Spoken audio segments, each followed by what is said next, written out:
तो परम पिता परमात्मा, वो अल्लाह, वो वाहिगुरु, वो गॉड, वो खुदा, वो राम हर जगह है। यहां तक निगाह जाती है वो है, और जहां निगाह नहीं जाती वहां भी वो है। कैसा है वो, कैसा लगता है वो? क्योंकि इंसान की फितरत है, वो यही देखता है इसके नैन नक्श कैसे हैं, इसका रंग कैसा है, चाहे वो स्त्री चाहे वो पुरुष, शरीर कैसा है। तो कहीं ना कहीं दिलो दिमाग में इंसान की यह सवाल घूमता है, आखिर वो अल्लाह वाहिगुरु गॉड खुदा राम है कैसा?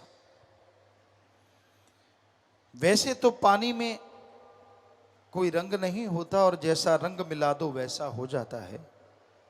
उसी तरह अल्लाह वाहिगुरु का अलग से कोई रंग रूप आकार नहीं होता। जहां देखो वहीं वो नजर आएगा, पत्थरों में, पहाड़ों में, पेड़ों में, उजाड़ों में, इंसानों में, पशुओं में, पक्षियों में, हर रूप में वो नजर आता है। पर फिर भी कहीं ना कहीं ये लालसा होती है, दिलो दिमाग में इच्छा होती है कि यार वो होगा कैसा, कितना है वो खूबसूरत, कितना स्ट्रांग मजबूत है, कैसा दिखता है वो। अगर यह जानना चाहो तो सच्चा गुरु पीर फकीर से मिलो, और वो आपको गुरु मंत्र, कलमा, मेथड मेडिटेशन नाम शब्द बताएगा, उसका अभ्यास करो। जैसे जैसे अभ्यास करते जाओगे वैसे वैसे आपका ध्यान एकाग्र होता जाएगा, कंसंट्रेट बनता जाएगा, और आप मालिक की कृपा दृष्टि के काबिल बनते जाएंगे। और जैसे जैसे मालिक की रहमत कृपा आप पे बरसने लगेगी, वैसे वैसे आप मालिक के दर्श दीदार के नजदीक पहुंचते जाएंगे। मालिक के दर्श दीदार जब होते हैं तो आपके ये सारे शक शुबहा डाउट क्लियर हो जाते हैं। जब उसका नूरानी चेहरा देखते हैं, नूरानी मुखड़ा देखते हैं, आप इंसान हैं। सर्वश्रेष्ठ जोनी इंसान की है, इसलिए मालिक दर्शन भी देगा तो गुरु सदगुरु इंसान के रूप में, पर वो नूरी स्वरूप होगा। क्योंकि भगवान अगर आपको पशु के रूप में नजर आएगा तो आप पे असर क्या होगा? हालांकि वो उसमें भी है, क्योंकि आप तो खुद मुख्तियार जून है, सबसे उत्तम जून है, इसलिए वो दर्शन तो ऐसी जून में ही देगा, पर उसका नूरी स्वरूप होगा। संतों ने बताया कि जब मैं अपने सदगुरु मुर्शिदे कामिल के नूरी स्वरूप को देखता हूं तो मैं तो बेइंतहा खुश होता हूं, पर उसमें इतना नूर है कि चंद्रमा गर्त में यानी पताल में धंस जाता है, उसके सामने बहुत बौना है। सूरज शर्म से अपनी रोशनी खत्म कर बैठता है, इतना नूर है। किसी ने पूछा किसी से, तेरा सदगुरु फिर है कैसा? तेरा अल्लाह, तेरा वाहिगुरु, तेरा राम गॉड, वो है कैसा? कहने लगा, क्या बताऊं? कहता यार कुछ तो बता। वो दूध जैसा। कितना? वो तो उबाला आ जाए, कुछ देर पड़ा रहे तो फट जाता है। कहता फिर चंद्रमा जैसा। कहता उसमें तो दाग धब्बे हैं, उधार की रोशनी है। कहता सूरज जैसा, उसमें तो बहुत तपिश है, वो तो जला देता है, उसके पास तो कोई जा ही नहीं सकता। कहता शहद जैसा, कहता वो मीठा तो रहता है पर कुछ देर बाद काला पड़ जाता है। कहता फिर चीनी जैसा, कहता वो तो शरीर के लिए हानिकारक है, हद से ज्यादा अगर आप लेते जाओगे तो हानिकारक है। कहता फिर तेरा गुरु कैसा? कहता कलर दूध जैसा, रोशनी लाखों करोड़ों सूरज चंद्र जैसी, उसके पास जाओ ठंड की ही ठंड की मिलती है, वो किसी को जलाता नहीं है, दूर भगाता नहीं है। कहता मिठास शहद जैसी, गुड़ जैसी, चीनी जैसी, कहता इससे अरबों खरबों गुना ज्यादा मीठी, लेकिन वो सेहत बनाती है, आत्मा की खुराक कहलाती है और अल्लाह वाहिगुरु के दर्श दीदार करवाती है। ऐसी है वो मिठास। कहता वाह, तेरा सतगुरु, तेरा अल्लाह, तेरा वाहिगुरु, तेरा राम, तेरा गॉड तो फिर कमाल है। पर मैंने सुना है वो जन्म नहीं लेता, डेथ बर्थ के सर्कल में नहीं आता। कहता सच सुना है। कहता फिर आप कैसे कह सकते हो कि वो इंसान जैसा है? कहता वो बिना जन्म लेने के बाद भी जन्म लेता है, उसकी जिंदा तस्वीर हर जगह रहती है। यही तो उसका कमाल है, ना वो जन्म लेता है ना मरता है, पर फिर भी सबके अंदर जिंदा रहता है। जिसकी निगाह बन जाए वो देख लेता है, वरना बिना देखे कोई इस दुनिया से रुखसत हो जाता है। तो ऐसे परमपिता परमात्मा को यार बनाओ, दोस्त बनाओ, मित्र बनाओ। दुनिया की मित्रता, दुनिया की यारियां, दोस्ती मतलबी है, स्वार्थी है, गर्जी है, सब गर्ज से बंधे हैं। जब तक गर्ज है तो प्यार करते हैं, और गर्ज नहीं तो बात नहीं करते। उस मुर्शिद से, सतगुरु से, अल्लाह वाहिगुरु राम से ज्ञान लो, और फिर सतगुरु अल्लाह वाहिगुरु को देखो जरूर। वो बेगरज है, इसके बावजूद भी वो आपकी हर गरज पूरी कर सकता है।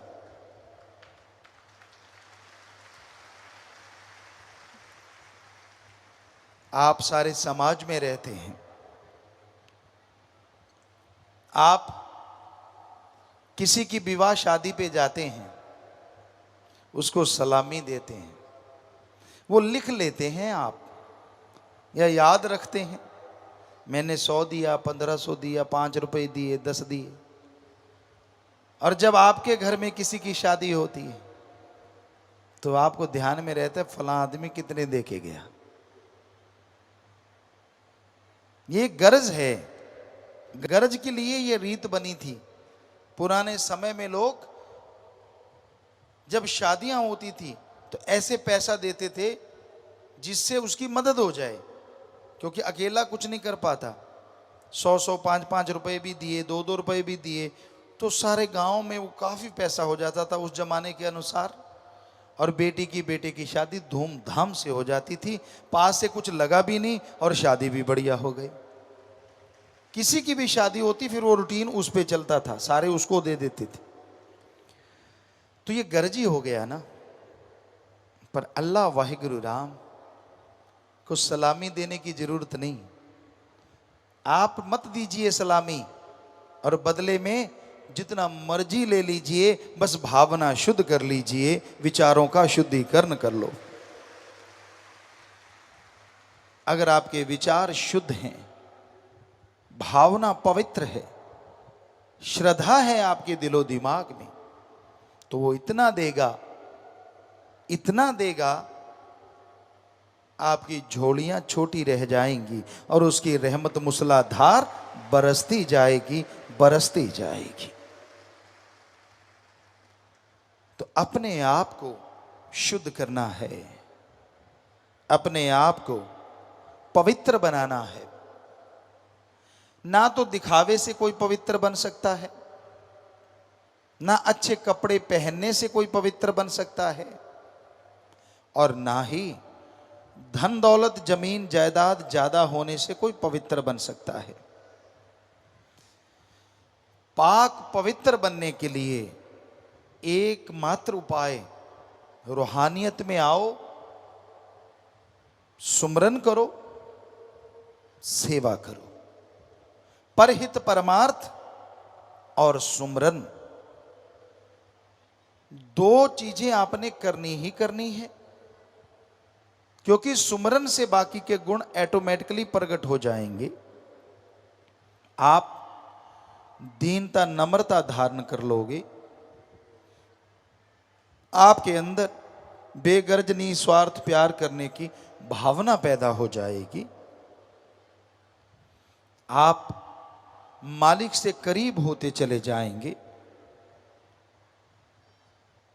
तो सेवा और सुमरन ही तरीका है।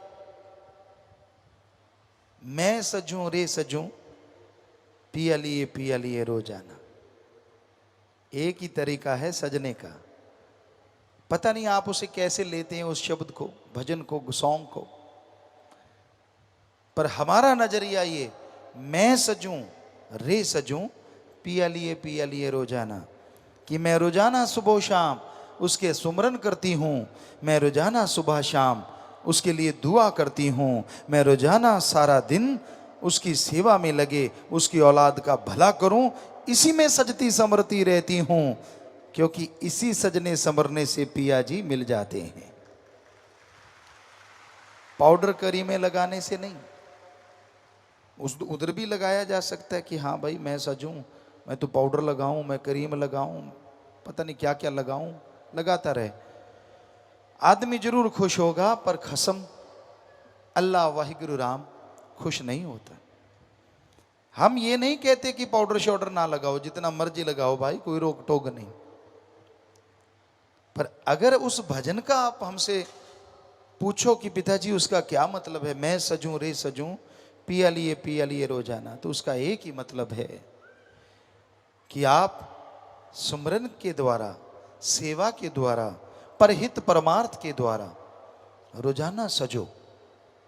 ऐसा सजोगे तो वो राम अल्लाह वाहिगुरु गॉड कसम जरूर आपको देखेगा, और उसकी एक देखनी से, उसकी एक तकनी से जन्मों जन्मों के पाप कर्म कट जाएंगे। मत सोचिए कि मैं काला हूं वो गोरा है, मत सोचिए कि मैं मोटा हूं वो पतला है, इससे उसको कुछ लेना देना नहीं। ये सोचिए मैं सुमरन कितना करता हूं और वो कितना करता है, ये सोचिए मैं परमार्थ कितना करता हूं और वो कितना करता है। कंपटीशन करना है तो सुमरन का करो, कंपटीशन करना है तो सेवा का करो, फिर खसम कैसे नहीं पास आएगा, हम आपको गारंटी देते हैं, अंदर बाहर दौड़ा चला आएगा। मत टेंशनें लिया करो छोटी छोटी बातों की। मेरे पास पैसा नहीं, पैसे वालों को मिलता है वो, मेरे पास ये नहीं वो नहीं, पैसा नहीं तो उसकी भी कर्म रोग है। आप कर्म अच्छे नहीं करते, आप मेहनत नहीं करते, आप सुमरन नहीं करते, मेहनत बहुत करते हैं, फायदा नहीं होता, क्योंकि सुमरन नहीं करते और संचित कर्म रोड़ा बन जाते हैं, संचित कर्म रुकावटें बन जाते हैं। तो उस पिया को, अल्लाह वाहिगुरु राम को, जिसका आपको बताया अति खूबसूरत है उसका चेहरा, उसकी अदाएं, माशाअल्लाह, वो वाहिगुरु, वो राम, वो अल्लाह, वो गॉड, क्या गजब है। उसके नूरी स्वरूप को अगर आप देख लो तो जीवन सफल हो जाए। उसका नूरी स्वरूप अगर दिख जाए तो मन माया की दाढ़ हमेशा गलनी बंद हो जाए। उसका नूरी स्वरूप दिख जाए, काम वासना क्रोध लोभ मोह अहंकार हमेशा के लिए मिट जाए, उसका नूरी स्वरूप दिख जाए, थोड़ी मेहनत और फल अरबों गुना आ जाए।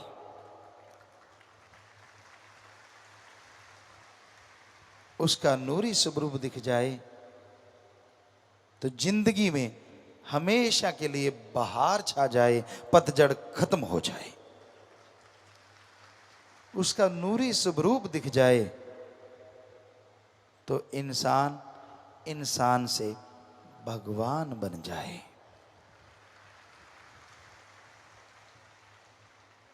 क्योंकि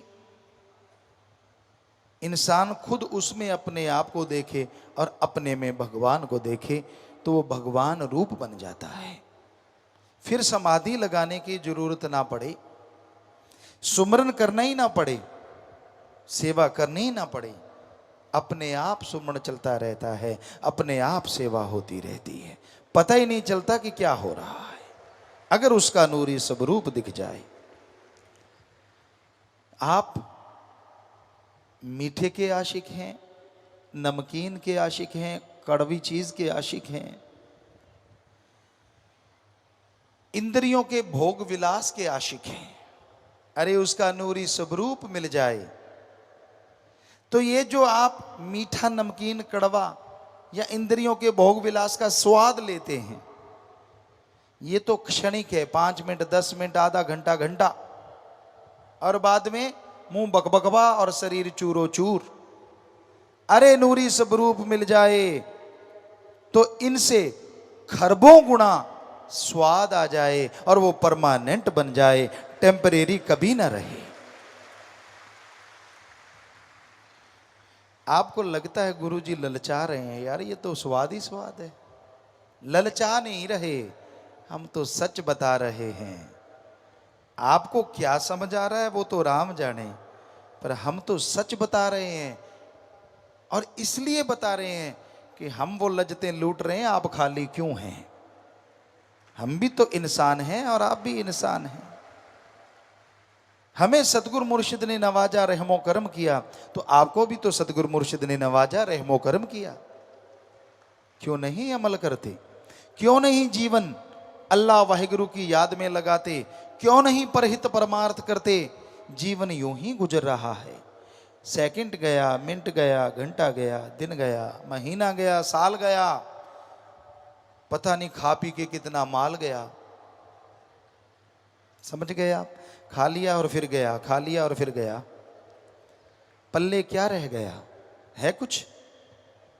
उसकी निंदा कर ली, उसकी चुगली कर ली।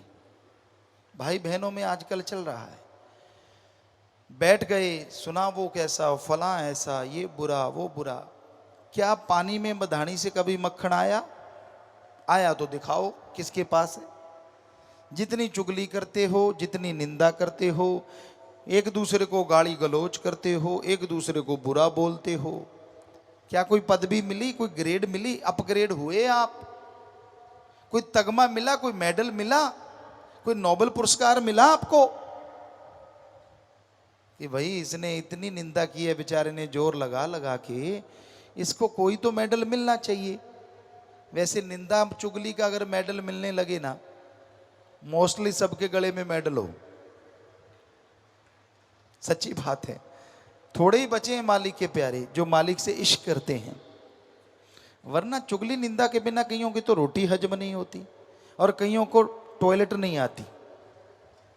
जब तक वो एक दूसरे की 2-4 गा ना ले, उनको होता है यार पेट में अफारा आ गया, चल फला आदमी के पास जाते हैं, जाके कौन सा उसने तेरे को चूर्ण दे देना है, चुगली करनी है, फलाना ऐसा है, दिनकड़ ऐसा है। ओहो, किस लिए जिंदगी मिली और क्यों बर्बाद कर दी? क्यों बर्बाद करने पे तुले हो? जिनकी शादी नहीं हुई, शादी वालों की बातें सुन सुन के सपन लोग में उड़ते हैं, और जिनकी शादी हो गई वो दलदल से निकलने की जुगती सोचते हैं। हकीकत है, पूछ लो चाहे सबसे। काश शादी ना होती, आजाद होते, ना बच्चों का फिक्र, ना घर का फिक्र, राम राम गाते, अल्लाह वाहिगुरु को मनाते और खुशियों से सारा दिन रात गुजारा करते। पर जिनकी नहीं हुई उनको कीड़ा काटता है अंदर। ओहो, ये तो मजे ले रहे हैं, ये तो सुंदर कपड़े पहनते, मुंह से रंग के आते हैं।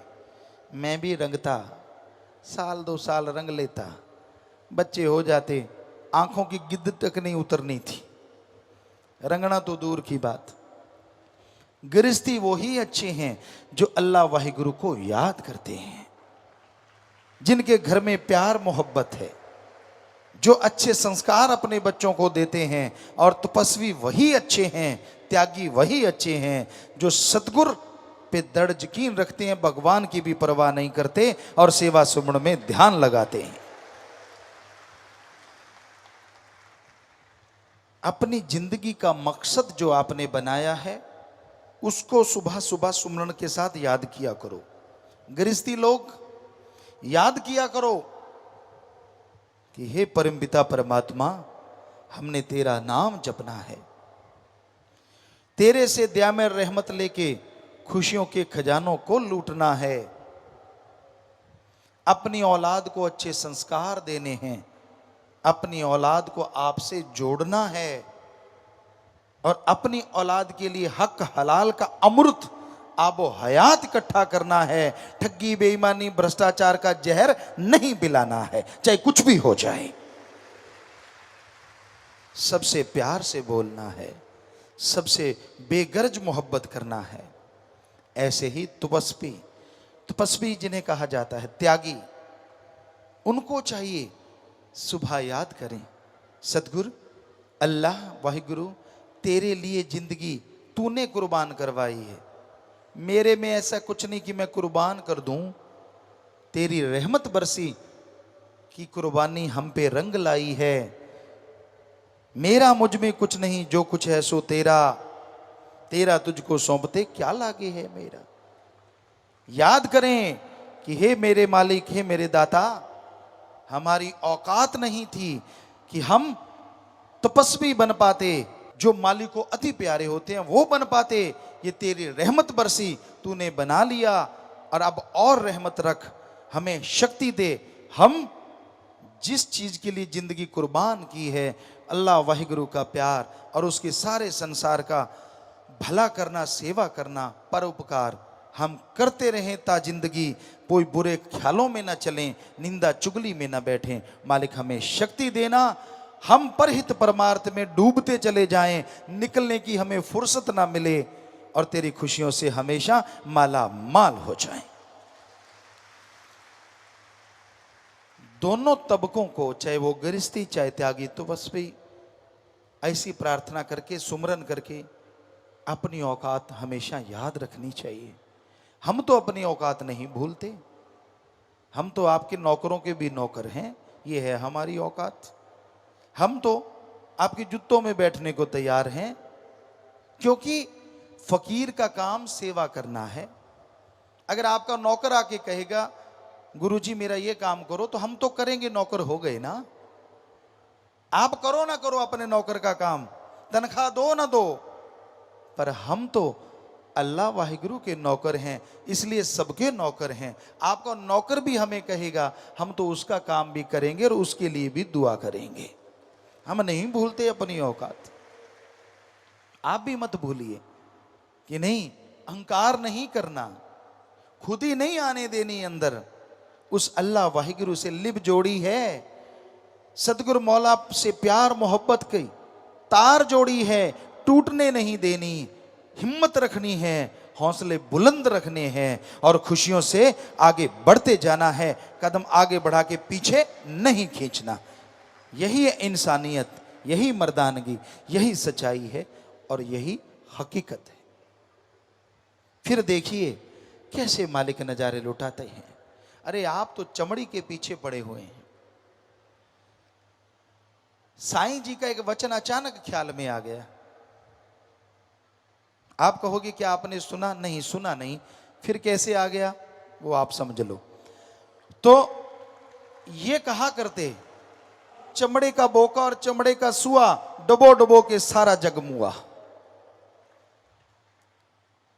हकीकत है, जो काम वासना में अंधे हैं, जो विषय विकारों में अंधे हैं, इसी में पगलाए रहते हैं, इसी में खोए रहते हैं, उनकी जिंदगी का मकसद ही कोई और नहीं होता। राक्षस शैतान बन जाते हैं, हैवान से भी बदतर है उनकी जिंदगी। बस एक दूसरे पे मोहित, एक दूसरे में पगलाए, उसके बिना चैन नहीं आता। अगर वो दुखी तो मैं दुखी, मैं दुखी तो वो दुखी, दोनों नहीं सुखी। सुखी वो जिसका आधार अल्लाह वाहिगुरु राम है, जिसका आधार परमपिता परमात्मा है। जितनी मर्जी कुंडियां लगा लो, जितने मर्जी भेष बदला लो, जितनी मर्जी चालाकी से सबसे छुपा लो, पर अपने खस्म से छुपा नहीं पाओगे, क्योंकि वो तो अंदर रहता है। उसे कैसे नहीं बताओगे, वो तो पहले जानता है तू क्या करने जा रहा है, क्योंकि वो तो अंदर रहता है। अंदर से नहीं निकाल पाओगे, क्योंकि आपने नहीं बसाया, उसने आपको बनाया और आपके अंदर बैठने का खुद ठिकाना बनाया। आप उसे देख सकते हो, उसे पा सकते हो, तमाम खुशियां हासिल कर सकते हो, पर अपने अंदर से उसे निकाल नहीं सकते। दूसरों से तो पर्दा कर लेते हो, पर खसम यार से पर्दा कैसे करोगे? वो तो हर पल, हर जगह, हर समय, हर क्षण देखता है। जितना पर्दा करोगे और दुखी होते जाओगे और परेशान होते जाओगे। पूरा कर्म कोई भी ना करे, क्योंकि बेपरवाह जी के वचन, कर्म करे खोटे पड़ेंगे बड़े सोटे। दो चार सोटों से समझ जाओ तो भी ठीक, मान जाओ और तौबा कर लो और माफी ले लो, क्योंकि दो चार से काम चल जाएगा। वरना सोटा ऐसा है वो लगातार बरसता जाएगा, क्योंकि उसकी सजा मिलती जरूर है। जैसे कर्म करोगे भरना तो पड़ेगा भाई। यारी दोस्ती से कुछ होने वाला नहीं। बाहरी जी हजूरिया, आप सोचे कैसा होता है जी हजूरिया? हाँ जी, हाँ जी, हाँ जी, हाँ जी, मैं तो तेरा बंदा, मैं तो तेरा बंदा, मैं तो तेरा बंदा।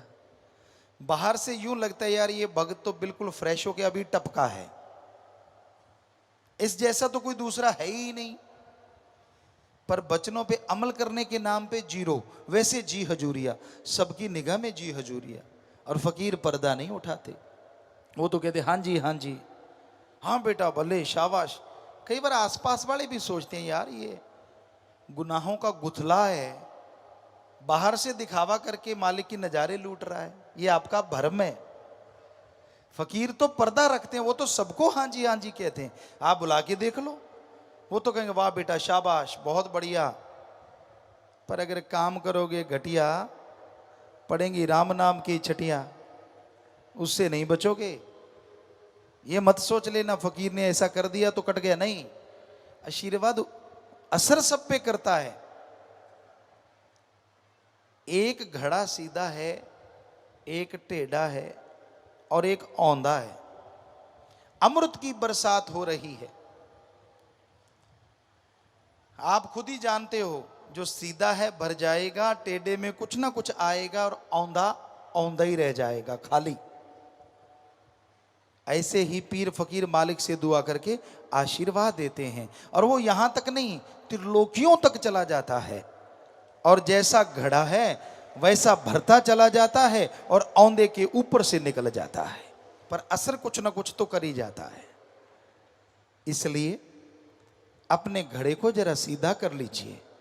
बहुत देर हो गई, कितनी उम्र बीत गई, सोच तो लो, कहीं तो स्टॉपेज आएगा। छोड़ दो बुरे कर्म करने, छोड़ दो पाप गुनाह, छोड़ दो बुराइयां, जोड़ लो नाता सतगुरु से। अगर जीवन उसके लिए है तो उसके बन के तो देखो, पल पल उसके लिए गुजार के तो देखो। छोड़ दो विषय विकारों को, छोड़ दो निंदा चुगली बुराइयों को, छोड़ दो लेग पुलिंग को, अरे छोड़ दो मैं मेरी को, तू तेरा अपना लो। फिर देखो अंदर बाहर से भर जाओगे और खुशियों से माला माल होके समेत कुलें तर जाओगे, समेत कुलें तर जाओगे।